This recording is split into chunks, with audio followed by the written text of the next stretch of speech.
Hey guys, today I'm going to tell you how to fix your payment method is not valid in the store. Please enter a new payment method.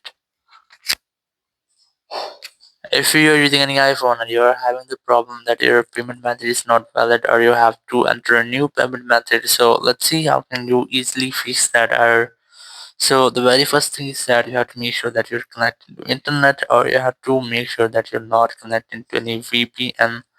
And once you have that, you have to tap on your Apple account or the name in here in your settings, and then select the payment and shipping options from here.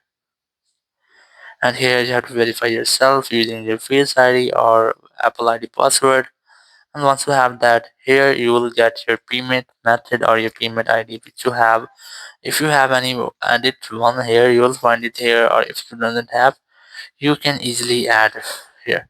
So if you have anyone, you just have to delete it first, and then you have to add a new payment method, or you can easily re-add your same method again. So first of all, you have to delete your payment method and then re-add it. Here you have to select your credit card or debit card which you want, or you can easily add more options from here. And then you have to enter the number, then expires it, then security code. So once you have added, you have to tap on this done option in the top right corner, and once you have done, your payment method will be successfully added. So once you have re-added or added a new payment method into your Apple ID, you have to make a force restart your phone, and after that you will not get any issue that your payment method is not valid.